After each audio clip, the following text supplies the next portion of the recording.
Follow along, Catholic Pilgrims, as we follow French doctor of the Church, St. Francis de Sales, through his book, Introduction to the Devout Life.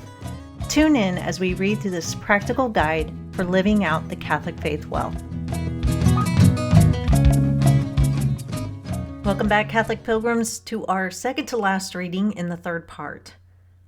This is a hard one for me today, I'm going to admit it. Mostly because I feel I have an opinion about this topic that nobody else on planet Earth has, or at least it feels that way. And I'm not saying my opinion or feelings on the matter are right or anything like that, but it is the way I feel.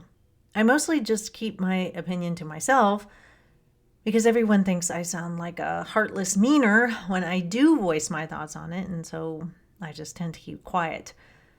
The topic: widows. Let's hear what St. Francis says in chapter 40 of the third part.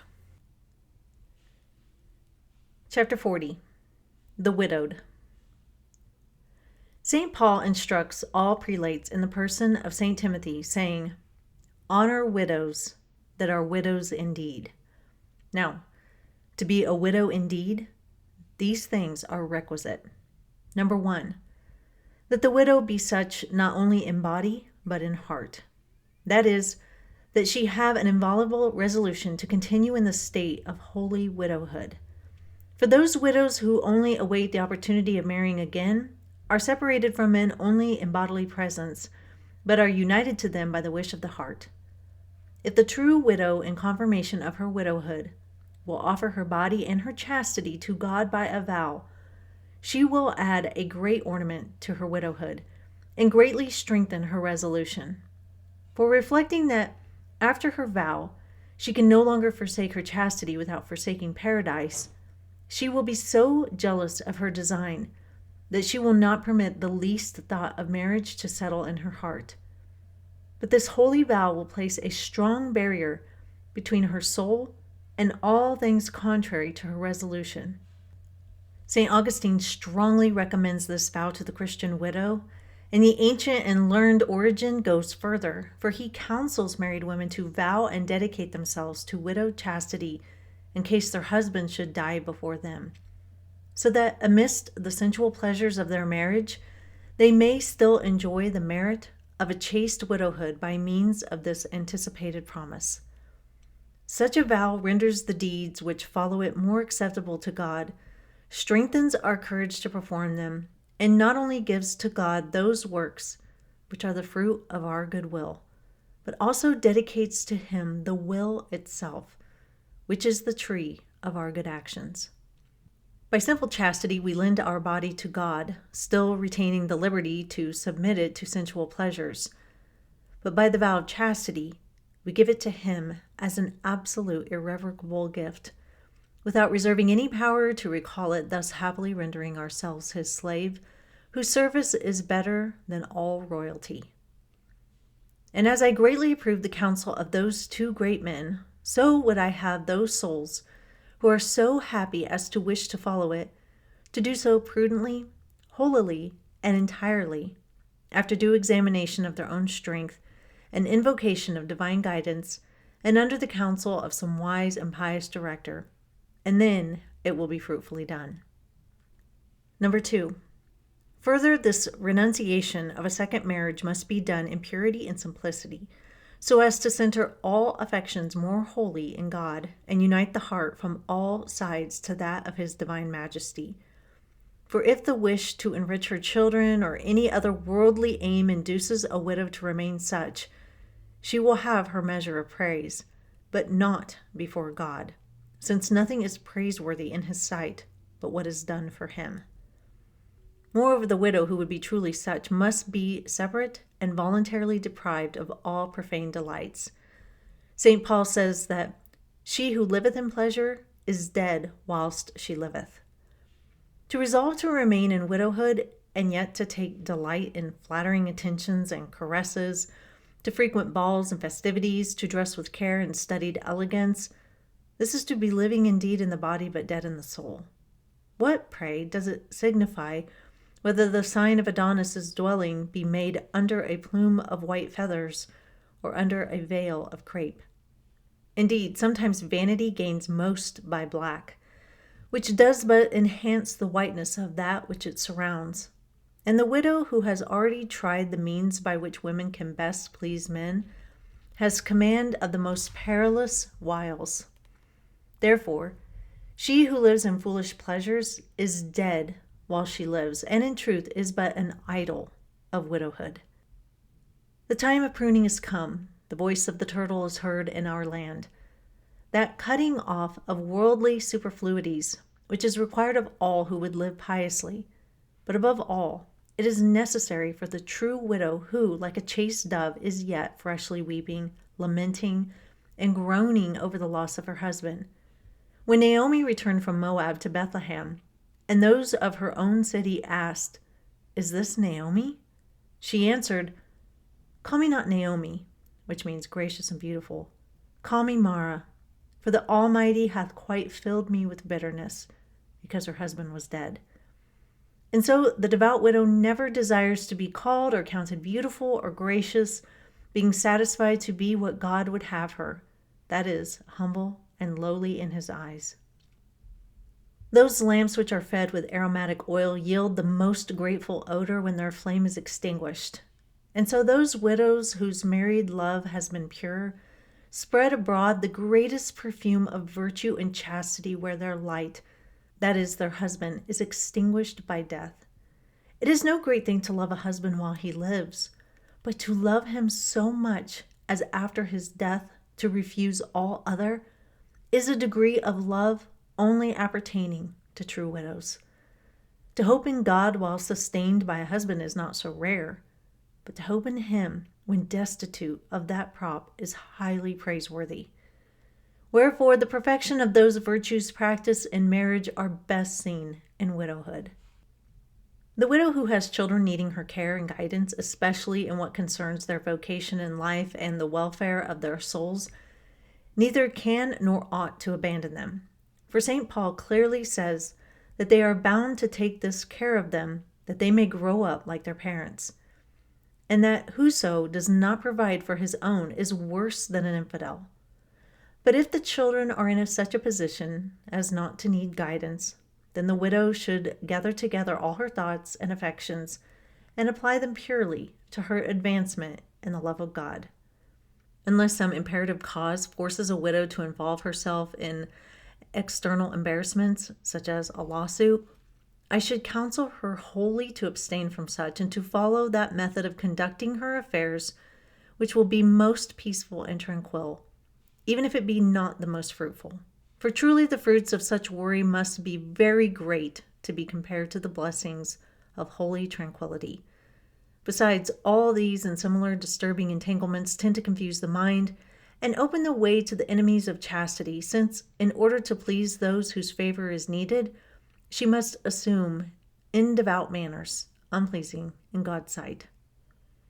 Prayer should be the widow's continual exercise, for as she must no longer have love for any save God, neither should she have any words save for him.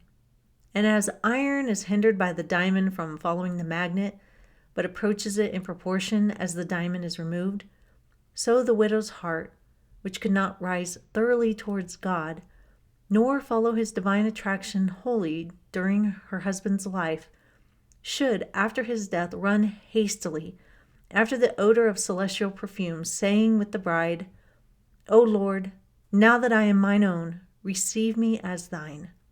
Draw me. We will run after thee to the odor of thy ointments."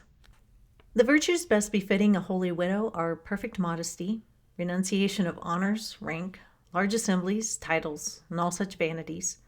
Let her serve the poor and the sick, counsel the afflicted, lead maidens towards a devout life, and set a perfect example of virtue to all young wives.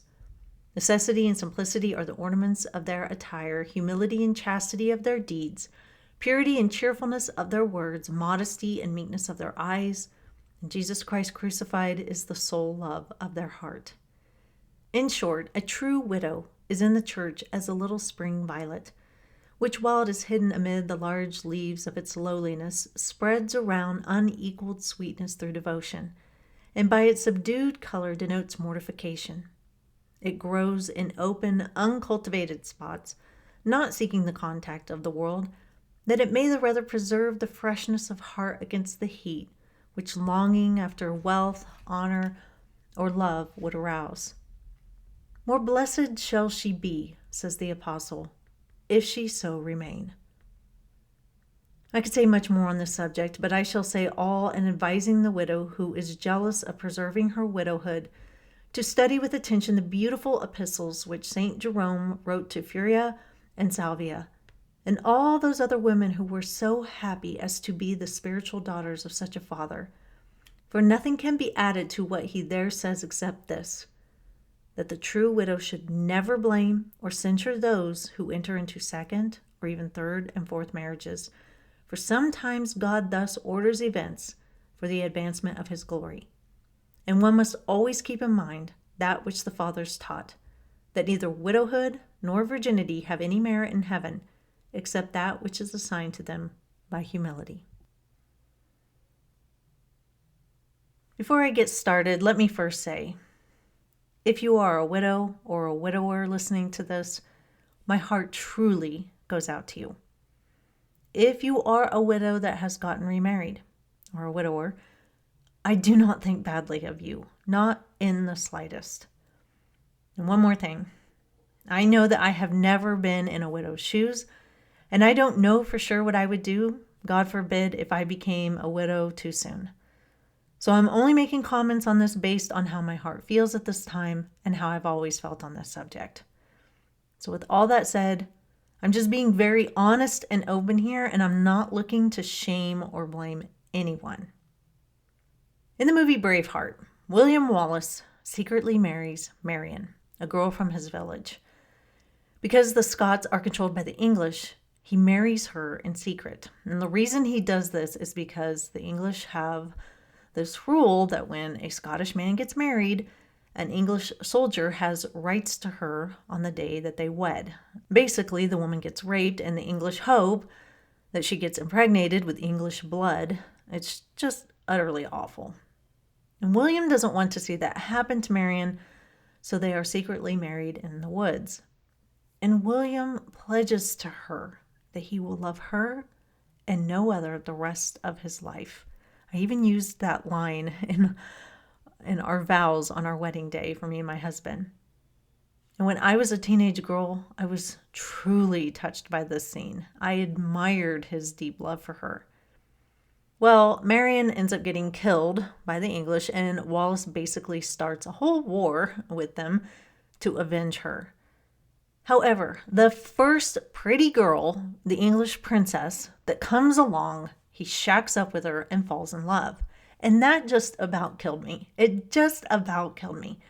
What about the promise to his wife? To love her and no other the rest of his life. The second a new dame walks in, he's jumping into bed with her and pledging his love to her. And my dad always says, Amy, his wife died. What's he supposed to do? Be alone for the rest of his life? Yes, that's my answer. Over the past few years, I've seen a few Catholic women, kind of bigger influencers, I would say, lose their husbands.